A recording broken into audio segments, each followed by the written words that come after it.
Hello, this is Mark Summers from Summers Technical Services. I was going to go over the geometric dimension tolerancing portion of the course.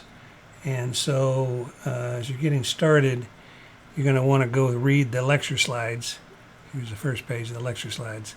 It talks about the, in general, geometric dimension tolerances. So you're going to want to read through this first. And then once you do that, we can start talking about assignment 5.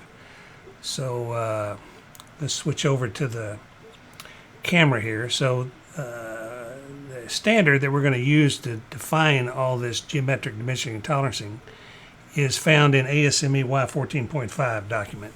It's a standard that's used throughout North America and many parts of the world to standardize how we interpret drawings so that we get parts that don't matter. It doesn't matter where we send the parts to. If we send it to a competent machine shop, we're going to get consistent parts if everybody follows the rules of ASME Y14.5. So this is just the front cover of the book. It's got this Datum feature set up here where the datums are defined. And that's what I want to go over in this video before we start talking about the assignment. So once you've read through the slides, you'll see it'll talk about this data reference frame that's on the front of the book here. So let me move this out of the way and do a little demo about how we determine how to locate these parts. And we're going to talk about degrees of freedom. So this is, as you'll find in the notes, this is not a datum surface. This is a granite table, and this is as close as we can get to a perfectly flat plane. Datums, whether they're planes or axes or points, they're theoretical entities that just exist in our head. They're perfectly flat, perfectly straight, perfectly located, with no tolerances. This granite table, although it's extremely, extremely flat and smooth, it's not perfect, but it's the closest thing we can get, and we call these datum simulators. Another datum simulator would be something like this 321 gauge block, and based on the name of this thing, you can imagine that it's 3 inches long, 2 inches wide, 1 inch tall, and it's ground precision, so it's 3.0000 inches plus or minus some small amount, maybe a few tenths of a thousandth of an inch. So we're going to use this also as a datum simulator to locate our part so that it's consistently located in the datum reference frame. So I'll put that aside for a moment. Here's our part we're going to do for assignment 5. So I've given you a step model of this part, and we'll use that to do our drawings using geometric dimensioning and tolerancing techniques. So this part, when it lives in 3D space, it can move around freely. So any 3D part has got 6 degrees of freedom. It's got a X translation, Y translation, Z translation. It's also got rotation about the X axis, rotation about the Y axis, and then rotation about the Z axis. So each one of these parts, each three-dimensional part we start with, has got 6 degrees of freedom, and what we have to do is tie it down so that those 6 degrees of freedom are all tied down and the part is oriented the way we want it in our datum reference frame. So we can tie this part down, we can eliminate these degrees of freedom by either constraining datum planes or datum axes or datum points. And in this first example, we're going to do just that. So if I have this part and I place it on this granite table, I've removed some number of degrees of freedom. So let's count them. We'll call them translation in X, Y, and Z, and then rotation about X, Y, and Z axis. So this thing can still move left and right. It can still move front to back, but it can't move in the Z direction because I've told it to sit on this table. And so it's got rid of 1 degree of freedom, translation degree of freedom. It can't move in the Z direction. It also can't rotate in the X direction because if I try to rotate about an X edge, it's going to lift up off the table. It also can't rotate about the Y-axis because it would have to lift off the table, off the granite table. But it can still spin. So this is removed mating a datum simulator to the bottom surface of this part. By doing that, that orients that part such that it gets rid of 3 degrees of freedom. So we got 3 more degrees of freedom to tie down. So one way we could do that would be to locate another plane. And this, getting back to this first plane, I'll call it plane datum A. That plane is important to me because this is how the part is going to sit on the assembly. And so I want to use that as my primary datum so that the part is oriented in the way it's going to be used. That's my design intent. So that's going to be the first datum, the primary datum. I'll call datum A. And I'm going to use this I'm going to use this 321 block as another datum simulator. And I'll spin it around here maybe so we can see it a little better. Maybe we can see it better this way. There we go. So this surface right here is important to me because that's where that RF load is going to sit when we do assignment 6. So I want to tie that plane down using this datum simulator, this 321 block. So what I'll do is keep it down on the table, and I'm going to slide the block until it hits the face of that 321 block, like so. And so if I do that, if I hold the block down in place, it's on the datum simulator here. I pull this down and it touches off on that face. Now you can ask yourself, well, how many degrees of freedom have I removed now? Well, before it could move in the X direction, and it can still move in the X direction because I'm just tying it to this face here. It can't move in this direction, so it tied down 1 more degree of freedom there. And it also got rid of another degree of freedom of the rotation about the Z-axis.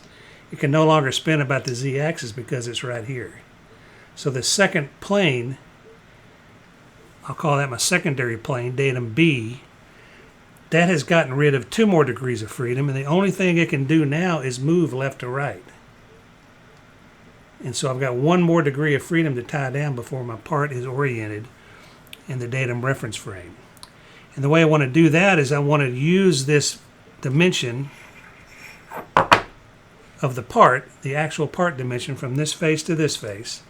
I'm going to use that as a feature of size dimension.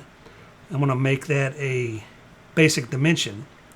And what that will do will be it will define a theoretical midplane between those 2 faces that's going to be my datum C. So the way I would do that is I would spin it around so I can see this a little better. So I would get some gauge blocks, and I would maybe get a 20 thousandths gauge block and put it in between these 2 faces. And the gauge block is going to be precision ground. If it's a 20 thousandths, 10 thousandths, 5 thousandths thick gauge block, that will be a high precision gauge block, and it's going to be machined within plus or minus a few tenths of a thousandths of an inch. And I'll use those as datum simulators. And I'll put one over here, maybe 10 thousandths, and I'll see if it still moves. If it still moves, I'll put another one over here, another one over here. I'll keep stacking them up until it takes up that gap.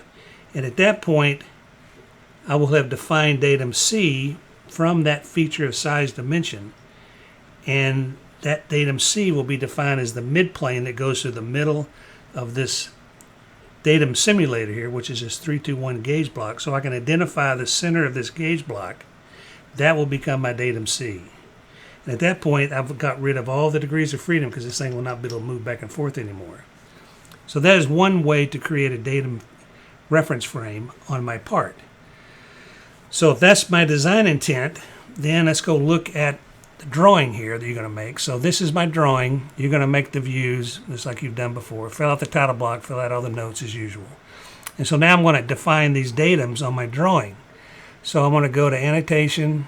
I'm going to hit the button up here that says datum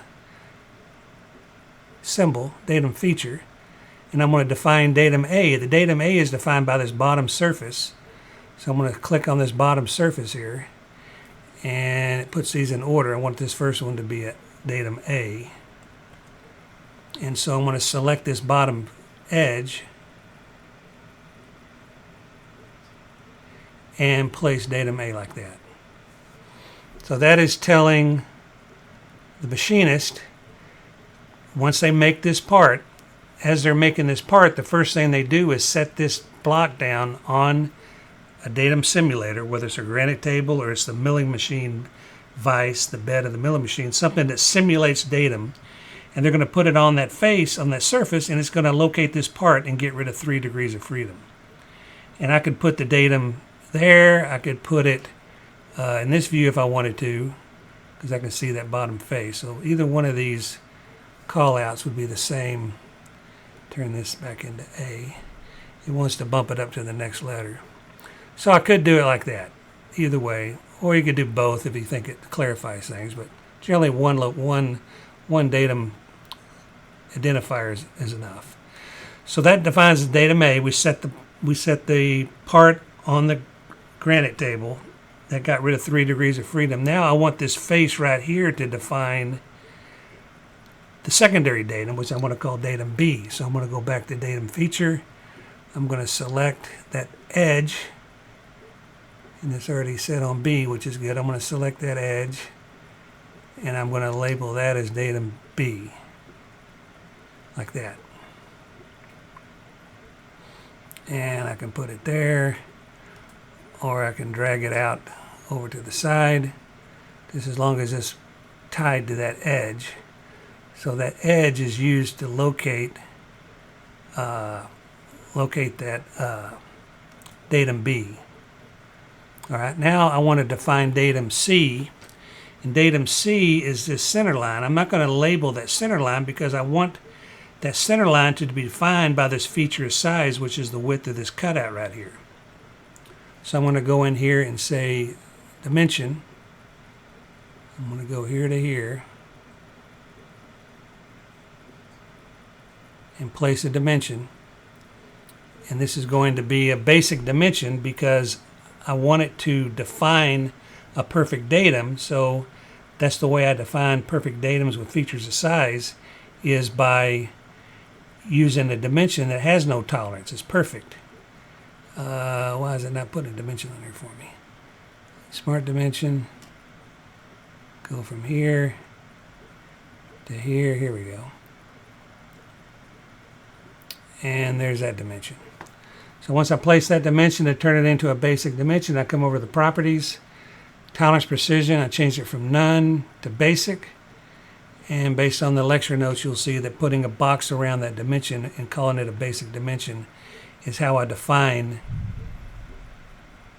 that as a feature of size that's defined by a basic dimension. Now I need to define datum C based on this basic dimension. And I do that like before, hit the datum feature button. And instead of clicking an edge or a hole or something, I select this dimension. And that ties that dimension to that datum, like so. So by doing that, I'm saying take that gauge block, that 321 block, put it in here, put shims in here using other gauge blocks that are also highly precision, that are datum simulators, until it takes up an even gap on both sides. And then the center of that gauge block will now be datum C. So this is datum C right here based on what I've done here. So you'll do that to define that datum reference frame if this is the way you want to tie it down. What I'm going to do on assignment 5 is we're going to use a different data reference frame based on the next video. So once you read the lecture notes front to back, understand that, watch this video and see how the degrees of freedom get tied down. Then you can watch the next video and see how the data reference frame is going to be defined for the homework assignment 5 that we're working on this week. So that's it for now. We'll see you in the next video.